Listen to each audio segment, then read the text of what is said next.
HSC 2024 batch. এই ব্যাচটিকে নিয়ে কেমন জানি খেল তামাশা করা হচ্ছে। প্রত্যেকটা বোর্ড এক্সামের সময় এই ব্যাচের শিক্ষার্থীদেরকে কোনো না কোনোভাবে পরীক্ষা নিয়ে ভুগতে হয়। যেমন জেএসসির সময় ঘূর্ণিঝড়, এসএসসির সময় করোনা, আর এইচএসসির সময় কারণে পরীক্ষা নিয়ে খেল তামাশা করা।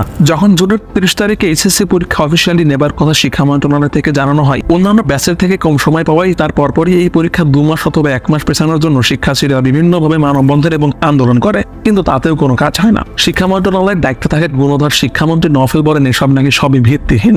এর পরবর্তীতে যখন দেশের বিভিন্ন জায়গায় বন্যা দেখা দেয়, তখন শিক্ষা মন্ত্রণালয় থেকে ঘোষণা আসে বন্যার্ত এলাকায় অর্থাৎ সিলেট বিভাগে পরীক্ষা পিছিয়ে দিয়ে 9 জুলাই নেওয়া হবে। কিন্তু এখানে কিছু কথা আছে। 9 জুলাই পর্যন্ত যে পরীক্ষা পেছালো, এতে কি বন্যার্ত এলাকায় 9-10 দিনের ব্যবধানে শিক্ষার্থীরা তাদের নিজ নিজ ঘরে গিয়ে সঠিকভাবে প্রস্তুতি নিতে পেরেছিল? না, সেটা একদমই না। 9-10 দিন পরে এইচএসসি পরীক্ষা যখন সিলেট বিভাগে শুরু হয়, তখন বন্যার্ত এলাকায় প্রায় একই পানি ছিল।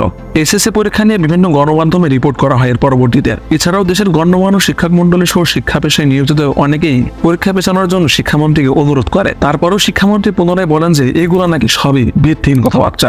এর ফলস্বরূপ দেখা গেছে অনেক জায়গায় শিক্ষার্থীরা নাকি নৌকায় করে এসে হলে ঢুকে পরীক্ষা দিয়েছে। একদিকে বন্যার পানি আর অন্যদিকে রাতভর বৃষ্টি।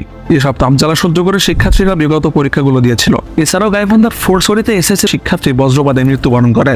তারপরে দেখা যায় এক বিরল ঘটনা। দেশের কোথাও পরীক্ষা দেওয়ার মতো পরিস্থিতি না হলে উপজেলা ভিত্তিক পরীক্ষা স্থগিত করা হয়। এরপরও পরীক্ষা পেছানো নিয়ে অনেকে ঠাট্টা তামাশা করে বলে যে তোদের এত সময় যেহেতু সিলেবাস শেষ হয়নি, সেহেতু 1 থেকে 2 মাসও সিলেবাস শেষ হবে না। পরীক্ষা নিয়ে আপনারা এভাবে তামাশা করতেই পারেন, তবে মধ্যবিত্ত পরিবারের শিক্ষার্থীদের আহাজারি হয়তো আপনার চোখ পর্যন্ত পৌঁছায় না। কারণ আপনি কি করে বুঝবেন যে কোনো মধ্যবিত্ত পরিবারের শিক্ষার্থী যদি বোর্ড এক্সামে খারাপ রেজাল্ট করে ফেলে, তাহলে তার উপর দিয়ে কি যায়? অনেকে তো আবার রেজাল্ট খারাপ হওয়ার দরুন আত্মহত্যার মতো ঘটনা ঘটিয়ে ফেলে। আচ্ছা, এগুলো পূর্বের কথা। পরবর্তীতে যখন কোটা আন্দোলন শুরু হয় এবং সেটার যখন ছাত্র বৈষম্য আন্দোলনে পরিবর্তন হয়, তখন দেশের স্বৈরাচার শাসকের শাসনের ফলে এসএসসি পরীক্ষা বেশ কয়েকবার স্থগিত করা হয়। সবশেষ প্রকাশিত রুটিনের তথ্য মতে আগামী 11 সেপ্টেম্বর থেকে স্থগিত পরীক্ষাগুলো অনুষ্ঠিত হবে। এখন অনেক হয়তো এই কথাগুলো শুনে বলবেন যে পরীক্ষার সময় 1 মাস বাড়ায় দেওয়া হয়েছে, এই সময়তে পড়লেই হয়। কিন্তু তা অধিকাংশ শিক্ষার্থীর পক্ষেই সম্ভব না, কারণ শিক্ষার্থীরাও মানুষ, তাদেরও একটা মন মানসিকতা আছে। বারবার পরীক্ষা স্থগিত, সময় কম দেওয়া সহ বিভিন্ন কারণে শিক্ষার্থীদের এই সময় অনেকেরই পড়ার প্রতি মন বসবে না, আর এতে করে 1 মাস সময় পরও রেজাল্ট খারাপ হওয়ার সম্ভাবনা রয়েছে। এবার একটু কথা বলবো অটোপাস নিয়ে। যারা এসএসসি পরীক্ষার্থী রয়েছে, তোমরা অনেকে অটোপাসের জন্য বিভিন্নভাবে আন্দোলন বা মানববন্ধন করছো। আমার মনে হয় খুব একটা কাজ হবে না এতে, কারণ যখন তোমরা আন্দোলন করছো তার পরবর্তীতে কিন্তু পরবর্তী পরীক্ষার জন্য রুটিন প্রকাশিত হয়েছে। তাই তোমাদের বুঝতে হবে পরবর্তী কয়টা দিন কাজে লাগানো।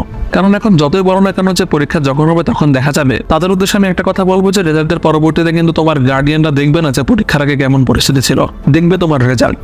তবে কিছু গার্ডিয়ান এক্ষেত্রে ব্যতিক্রমী রয়েছেন। গার্ডিয়ানদের উদ্দেশ্যে আমি একটা কথা বলবো যে যদি আপনার সন্তান এই পরীক্ষায় কোনোভাবে খারাপ রেজাল্ট করে ফেলে, তাহলে তাকে অপমান অপদস্থ না করে চেষ্টা করুন পাশে থাকার জন্য। হয়তো ইনশাল্লাহ পরবর্তীতে এর থেকে সে ভালো কিছু অর্জন করবে তার লাইফে। চ্যানেলটি সাবস্ক্রাইব করে রাখতে পারেন। আল্লাহ হাফেজ।